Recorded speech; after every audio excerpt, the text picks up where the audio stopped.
Hermanos amados, el día de hoy vamos a revisar el capítulo 3 del libro de los Hechos. Antes de esto vamos a ir a un breve repaso del capítulo 2 de este mismo libro. Y el título que tiene la versión que ocupamos nosotros, la Reina Valera, dice la venida del Espíritu Santo. Y esto es específicamente lo prometido por el Señor en el capítulo 1, versículo 5, cuando dice que Juan bautizó con agua, mas vosotros seréis bautizados con el Espíritu Santo. Esto también fue prometido en los evangelios, usted lo puede verificar ahí. Y en el capítulo 2 estaban en el día de Pentecostés en la ciudad de Jerusalén. Esto traía una peregrinación muy grande desde todos los lados hacia Jerusalén, debido a que era una de las fiestas más importantes, una fiesta agrícola. Y ellos permanecían unánimes de acuerdo a lo que les había pedido el Señor. Y vino el Espíritu Santo y fueron todos llenos del Espíritu Santo. Hicimos también un alto, un paréntesis para poder explicar la diferencia en lo que es la llenura del Espíritu Santo y el bautismo del Espíritu Santo, diciendo que el bautismo del Espíritu Santo es un cambio de posición del creyente, donde es puesto dentro del cuerpo de Cristo, o sea, se transforma en parte de la iglesia de Jesucristo. Por otro lado, la llenura del Espíritu Santo es el control que tiene el Espíritu Santo sobre la vida de los creyentes. Esto específicamente es cuando buscan y obedecen al Señor, que es lo que estaban haciendo estos discípulos. Finalmente, vemos que empiezan a hablar en lenguas, pero estas lenguas no eran lenguas que no se podían entender. Eran idiomas de todos aquellos que estaban visitando Jerusalén en ese tiempo. Eran de diferentes lugares. Muy amplia la gama de personas o de lugares que se explica aquí en este capítulo 2. Y ellos estaban muy sorprendidos porque cada uno le oía hablar en su lengua. Por lo tanto, cada uno entendía lo que se estaba diciendo. Y hablaban los discípulos las maravillas de Dios. Y algunos otros decían o pensaban que estos discípulos estaban ebrios, estaban llenos de mosto. Es ahí cuando Pedro se pone en pie junto a los 11 apóstoles y predica. Lo primero que hace es citar la profecía de Joel, en Joel 2, 28 al 32, y la cita con el objetivo de dar una explicación a aquello que está ocurriendo, ya que algunos pensaban que estaban ebrios. Entonces, más esto es lo dicho por el profeta Joel, pero cuando analizamos la profecía nos damos cuenta que las cosas no se han cumplido como dice esta profecía, por lo tanto, logramos entender y diferenciar que esta es una especie de adelanto de lo que va a ocurrir en el futuro, que culmina con el reino mesiánico, lo que nosotros llamamos con el reino milenial o el milenio. Son una sucesión de hechos y concluye allá. Entonces, la venida del Señor y el cumplimiento de esta profecía es muy larga. Cuando viene el Señor, nace en la tierra y muere, por cierto, y es resucitado, Él inicia los postreros días o el fin de los tiempos. Ahí comienza y termina por allá, incluso cuando está los cielo nuevo y tierra nueva. Antes, entendiendo que está la culminación específicamente para Israel, que es el reino milenial o el reino mesiánico. Entendamos también, y porque es relevante, que aquellos que estaban escuchando esta profecía eran judíos. Por lo tanto, iban a entender claramente por sus lecturas, por sus estudios, a qué se refería esta profecía. Luego Pedro empieza a hablar específicamente del Señor Jesús. Predica el Evangelio. Y se ve como en el versículo 31, 32 y 33 destaca la obra de Jesucristo y también cómo es exaltada a la diestra de Dios. Finalmente, al oír las palabras y todo lo que predicaba Pedro, el cual cita el Antiguo Testamento nuevamente, ahí en el Salmo 110, también citó el Salmo 89, versículos 3 y 4. Al escuchar todo esto o al oír todo esto, se compungieron de corazón e hicieron una pregunta a Pedro: ¿qué haremos, varones hermanos? ¿Qué haremos? ¿Qué tenemos que hacer ahora después de todas estas cosas? Y Pedro los invita a arrepentirse y bautizarse cada uno de ellos, para también que pudieran recibir el don o el regalo del Espíritu Santo. Ellos lo hicieron así. En el versículo 41 lo dice: recibieron su palabra y fueron bautizados. Y en un solo día se añadieron como 3.000 personas. Nació la iglesia con alrededor de 120 personas, y luego, inmediatamente, en la primera prédica, en el primer discurso, se añaden como 3.000 personas. O sea, es una iglesia que creció en un número increíble. E inmediatamente en los versículos finales de o la última sección del capítulo 2, se nos habla de la vida de los primeros cristianos. Y eran muchas señales hechas por los apóstoles, y ellos repartían a cada uno según su necesidad, y estaban todos unánimes, siempre con alegría, alabando al Señor. Y algo muy importante, tenían favor con todo el pueblo. No ocurría nada contra ellos en este momento. Gozaban de plena tranquilidad. Las señales eran increíbles, las personas se convertían, creció una iglesia grande, y es lo que encontramos nosotros como resumen del capítulo 2. Vamos entonces ahora al capítulo 3. Vemos en el versículo 1 que dice: Pedro y Juan subían juntos al templo a la hora novena de la oración. Esta era una práctica habitual de los discípulos y de los apóstoles. Ellos no habían abandonado sus visitas al templo, era parte de su vida espiritual. Entendamos que ellos todavía no entendían que existía una nueva forma, o una nueva administración, o una nueva etapa que se llamaba la iglesia. La iglesia había recién nacido, y ellos no tenían la revelación de esta etapa. Por lo tanto, mientras iban adquiriendo el conocimiento, o les era revelado por el Espíritu Santo, ellos mantuvieron sus mismos hábitos. De hecho, en todo el libro de los Hechos, usted encuentra que los discípulos, los apóstoles y Pablo visitaban las sinagogas, pero con el objetivo de predicar el Evangelio. En este caso, cuando van a la hora novena, que es más o menos las 3 de la tarde, dice el versículo 2: y era traído un hombre cojo de nacimiento, a quien ponían cada día a la puerta del templo, que se llama La Hermosa, para que pidiese limosna de los que entraban en el templo. Esta era una actividad constante de él. No dice quién, puede ser su familia o amigos, lo llevaban al templo como un mendigo a ganarse el sustento de alguna manera, y esto era pedir limosna. Era constante, era frecuente. Y en el versículo 3 dice: cuando vio a Pedro y a Juan que iban a entrar al templo, les rogaba que le diese limosna. Esa palabra, rogaba, la estuve buscando, y es una actitud insistente. Es una actitud que inquiría algo. No fue como solamente pedir algo, sino de manera muy insistente, buscando el beneficio que correspondía a una limosna. Entonces,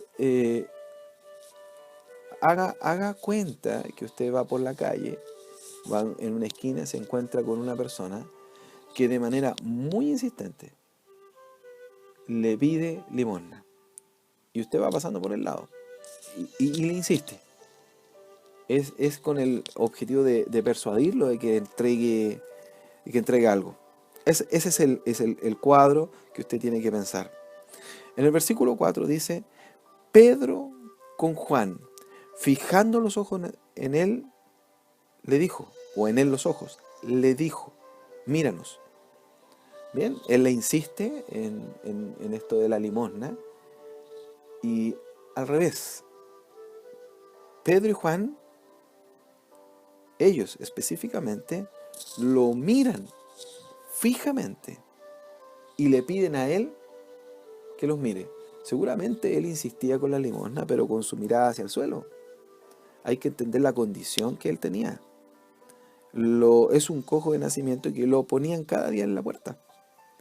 Él tenía un problema grave y por algo lo dejaban ahí. Entonces su vida tampoco era la mejor. Deprimido, triste, quizás por mucho maltratado. No lo dice el texto, pero es lo más probable que pueda haber ocurrido. También entender que los judíos veían las enfermedades como una señal de que las personas estaban en pecado o una maldición le había venido. Siempre aquel que estaba enfermo era mal visto por los judíos. En este caso, ven algo distinto. Estos apóstoles dirigen la palabra y le dicen que lo miren. Míranos. Versículo 5. Entonces él les estuvo atento, esperando recibir algo de ellos. Entonces él pensó, me van a entregar la limosna. Mas Pedro dijo, no tengo plata ni oro, pero lo que tengo te doy. En el nombre de Jesús de Nazaret, levántate y anda. Esto es precioso. Viene y ellos inmediatamente ponen el nombre del Señor Jesucristo en alto. En el nombre del Señor Jesucristo. Y volvemos nuevamente al capítulo 1, versículo 8. Me seréis testigos, me seréis testigos. Esta es la idea, de que fueran testigos de Jesús, el Cristo. Ponen el nombre del Señor en alto, resaltan el nombre del Señor. Dice, levántate y anda. Y tomándole por la mano derecha, le levantó. Los detalles de la Escritura, los detalles que nos deja el Señor. Podría decir la Escritura, le tomó de su mano, no, pero el Señor a través del Espíritu Santo es tan detallista y nos deja que además le tomó de su mano derecha. Y le levantó. Y al momento, otro detalle, se afirmaron los pies y tobillos. O sea, a ambos pies. O sea, no era cojo de un pie o de una pierna, de ambas piernas. Tenía problema en ambas piernas. Se afirmaron los pies y tobillos. Este hombre estaba imposibilitado de caminar. Por algo lo dejaban en la puerta del templo. ¿Y qué ocurre en el versículo 8? Dice, y saltando se puso en pie y anduvo y entró con ellos en el templo, andando y saltando y alabando a Dios. Esto es una de las señales que siguieron al Mesías, a Jesús. Y estas son las señales que siguen a los apóstoles, señales de apóstol, alabando a Dios. Y todo el pueblo, versículo 9, le vio andar y alabar a Dios. Todo el pueblo que estaba alrededor en el templo, todos los que visitaban el templo. Imagínense, a aquel que veían constantemente sentado en la puerta, ahora entró andando y alabando a Dios. Y el versículo 10 es estremecedor. Y le reconocían que era él que se sentaba a pedir limosna a la puerta del templo. Lo ubicaban claramente. A la entrada del templo, la hermosa, y se llenaron, dos palabras, dice, de asombro y de espanto por lo que había sucedido. Estas palabras, asombro y espanto, estuve buscando un poquito más qué significaban. Y el asombro es una palabra que significa algo así como quedar inmóvil, sin poder moverte, algo así como pasmado. Y la palabra espanto viene de la raíz de la palabra éxtasis, que es sacarte de tu posición, que te sacan de lo que tú estás y quedas en tal manera embelesado, comillas, extasiado por lo que estás viendo, casi como un trance. Esto es lo que ocurrió con el pueblo. Estaban fuera de sí, en su asombro por lo que había sucedido, por este milagro. eh, hay que entenderlo, hermano, con la visión de los judíos. Una persona que según su concepción tenía una enfermedad producto de su pecado. Recuerda que a Jesús lo tentaban con estas cosas. ¿Quién tentó él o sus padres? Lo dicen los evangelios. Esta persona que era vista como una persona que arrastraba una maldición, de un momento a otro es sanado. Esto provocó algo increíble en el pueblo. Y es así como vemos las consecuencias en el versículo 11. Y vemos que dice ahí, y teniendo asidos, los tomó a Pedro y a Juan, el cojo que había sido sanado, todo el pueblo, nuevamente, atónito. Es un énfasis que da en el versículo 10, el asombro, estar perplejo, estar extasiado. Y acá en el versículo 11, todo el pueblo atónito concurrió a ellos al pórtico que se llama Salomón. Habían cambiado de lado. Ya no estaban en la puerta la hermosa, estaban en el pórtico de Salomón.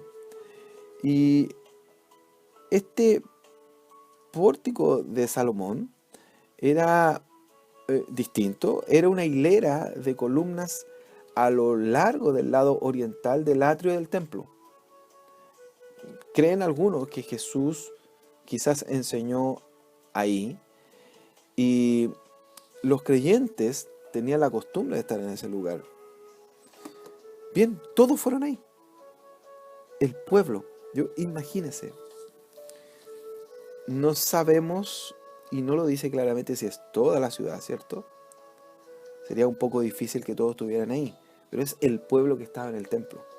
Toda la gente que estaba en el templo se acercó ahí, y todos los que estaban en el alrededor.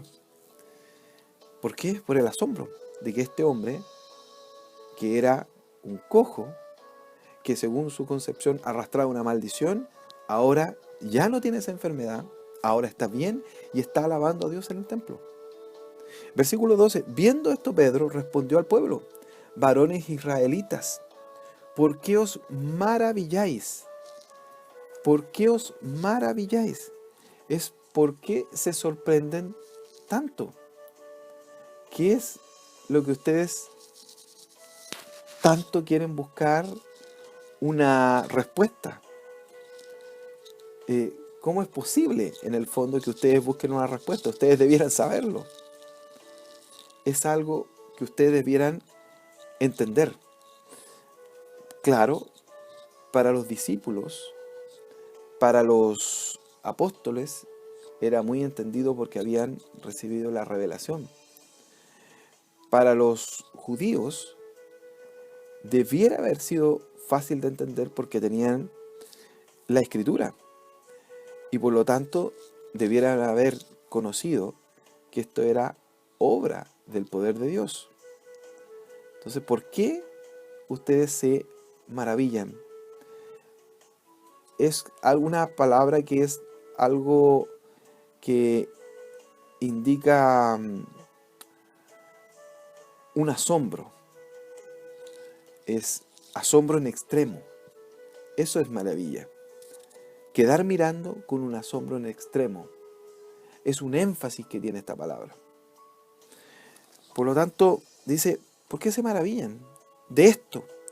¿O por qué ponéis los ojos en nosotros? Inmediatamente ellos, haciéndose a un lado y queriendo destacar el nombre del Señor Jesucristo. Recuerden que en el versículo 6 dice, en el nombre de Jesucristo de Nazaret. Dice ahí, ¿o por qué ponéis los ojos en nosotros? Como si por nuestro poder o piedad hubiésemos hecho andar a este. El Dios de Abraham, de Isaac y de Jacob, el Dios de nuestros padres, ha glorificado a su Hijo Jesús, a quien vosotros entregasteis y negasteis delante de Pilato, cuando éste había resuelto ponerle en libertad. Inmediatamente lo llevan al plano de lo que había ocurrido de la cruz. Y hace el nexo, inmediatamente pone el nombre del Hijo de Dios, a Jesús, por sobre todo esto. 14 dice, mas vosotros negasteis al santo y al justo, hablando del Señor Jesús, y pedisteis que se os diese un hombre homicida. Cuando estaban frente Jesús y Barrabás, y se pidió a Barrabás que fuera suelto y el Señor Jesús condenado. Versículo 15 es como una ironía. Dice así: y matasteis al autor de la vida. Es imposible matar al autor de la vida porque Él es el dueño de la vida. En Juan 14:6, el Evangelio según San Juan 14:6 dice: y Jesús dijo, yo soy el camino y la verdad y la vida. Él es la vida. En Él está la vida. Y Él es el autor de la vida. Pero ellos lo mataron. A quien Dios ha resucitado de los muertos, de lo cual nosotros somos testigos. Bien, es importante que ustedes vayan destacando que a través del libro aparecen frases muy relevantes. Y una es la resurrección. Juega un rol fundamental también en la persecución más adelante de la iglesia. Es la resurrección del Señor. Dice, lo mataron, pero fue resucitado. Y además dice, nuevamente, de lo cual nosotros somos testigos, los discípulos y los apóstoles.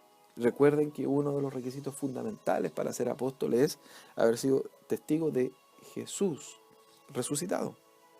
Dice el versículo 16, y por la fe en su nombre, a este que vosotros veis y conocéis, le ha confirmado su nombre, y la fe que es por él ha dado a este esta completa sanidad en presencia de todos vosotros. Esta es la obra de Jesús. Eso es lo que está diciendo. Esta es la obra de Jesús. Es en su nombre. Sección final de este capítulo. Versículo 17 al 26 dice, mas ahora, hermanos, sé que por ignorancia lo habéis hecho, pero también vuestros gobernantes. La pregunta es, ¿era por ignorancia o porque quisieron ignorar? Recuerden que ellos también tenían la Escritura. Ellos esperaban a otro tipo de Mesías, un Mesías libertador. No esperaban a un Mesías sufriente, que muriera en una cruz y resucitara. Dice, mas ahora, hermanos, sé que por ignorancia lo habéis hecho, como también vuestros gobernantes. Pero Dios ha cumplido así lo que había antes anunciado por boca de todos sus profetas, que su Cristo había de padecer. Entonces esto no era nuevo. Dice que es por ignorancia, pero inmediatamente en el versículo 18 dice que esto había sido anunciado por los profetas. Entonces no habían querido oír. Versículo 19. Así que arrepentíos y convertíos para que sean borrados vuestros pecados, para que vengan de la presencia del Señor tiempos de refrigerio. Y Él envía a Jesucristo, que os fue antes anunciado, a sus vidas. A quien de cierto es necesario que el cielo reciba hasta los tiempos de la restauración de todas las cosas, de que habló Dios por boca de sus santos profetas, que han sido desde tiempo antiguo. Y nuevamente vincula la predicación a la pregunta o la inquietud que tenían los judíos, la restauración de todas las cosas. La restauración del reino de Israel como centro del mundo, que es la pregunta que hace en el capítulo 1, versículo 6. Toma esto, predica y le dice que es necesario. Él volverá. Es decir, Él va a volver cuando sea restaurada todas las cosas. Versículo 22 es muy interesante lo que dice. Dice ahí lo siguiente, y usted lo encuentra porque está citando a Deuteronomio 18, 15 al 16, y en el versículo 23 a Deuteronomio 18, 19. Dice ahí, porque Moisés dijo a los padres, el Señor vuestro Dios os levantará profeta de entre vuestros hermanos, como a mí. A él oiréis en todas las cosas que os hable. Y escucha bien, y toda alma que no oiga a aquel profeta será desarraigada del pueblo. ¿Y quién era ese profeta? ¿A qué profeta se refería? Es el Señor Jesús. Por eso es específico. Dice, os levantará profeta. Y finalmente en el versículo 23 dice, a aquel profeta. Eso está en singular, a un profeta, a este profeta específicamente. Es el Mesías, es el Mesías prometido, Jesús el Cristo. El que no lo oiga, el que no quiera escuchar su enseñanza, el que no quiera escuchar lo que Él estableció, lo que Él dijo y su obra, esto será desarraigado del pueblo, quitado, cortado. Versículo 24 amplía esto, dice, y todos los profetas, desde Samuel en adelante, cuantos han hablado, también han anunciado estos días acerca del Señor Jesús. Retoma la idea de que estas profecías habían sido anunciadas y que ellos las tenían. Por lo tanto, lo que dice en el versículo 17, que por ignorancia, viene ahora inmediatamente a decirle que eso por una ignorancia, vamos a decir, por su pecado, no quisieron creer, no quisieron entender. Versículo 25. Vosotros sois los hijos de los profetas y del pacto que Dios hizo con nuestros padres, diciendo a Abraham, en tu simiente serán benditas todas las familias de la tierra. A vosotros primeramente, Dios, habiendo levantado a su Hijo, lo envió para que os bendijese, a fin de que cada uno se convierta de su maldad. Le está diciendo lo siguiente. Ustedes tenían las profecías. Estaba y se hablaba de estos tiempos, del nacimiento del Señor Jesús y de esta época. Se hablaba también de este profeta que había de venir, aquel profeta, este profeta tan especial, que era el Señor Jesucristo. Y que la prioridad en la salvación era a través de ellos, diciendo que había un pacto con Abraham y que serían benditas las familias de la tierra. Versículo 26 es enfático. A vosotros primeramente, a ustedes primero. De entre ustedes se levantó este profeta, de entre los hermanos.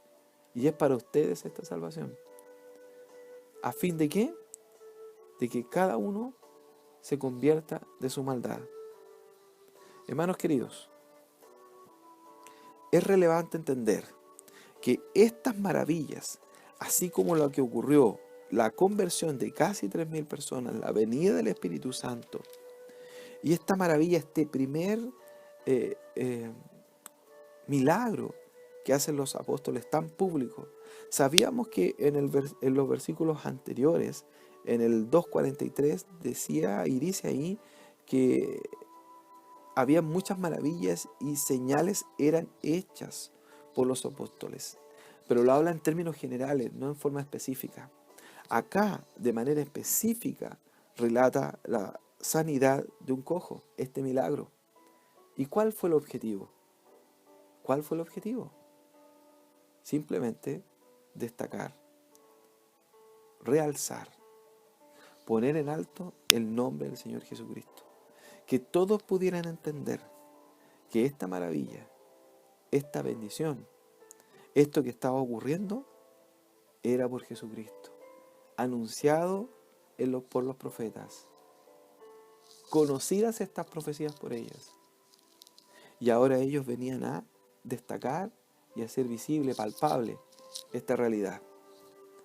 Entonces, hermanos queridos, debemos entender que hoy en día nosotros tenemos más herramientas, más conocimiento y más escritura de lo que tuvieron los judíos en ese tiempo, de lo que tuvieron los discípulos en ese tiempo. La revelación que tenemos hoy día completa a través de la escritura, ellos no. Y a pesar de esto, hay mucha gente que no entiende y no quiere creer. Pero nuestra labor como discípulos del Señor es una sola: predicar el Evangelio, destacar y realzar el nombre del Señor, ser obedientes y hacer la obra que Él nos envió a realizar. Este hecho destacado, este milagro, da pie a una serie de cosas y es el inicio de lo que posteriormente será la persecución de la iglesia. Hermanos, vamos a orar. Padre Celestial, en el nombre de Jesús, te damos las gracias por tu misericordia, por tu amor y tu bondad. Ayúdanos a seguir estudiando tu palabra, el libro de los Hechos, que sea de bendición para cada uno de nosotros, en el nombre de Jesús. Amén.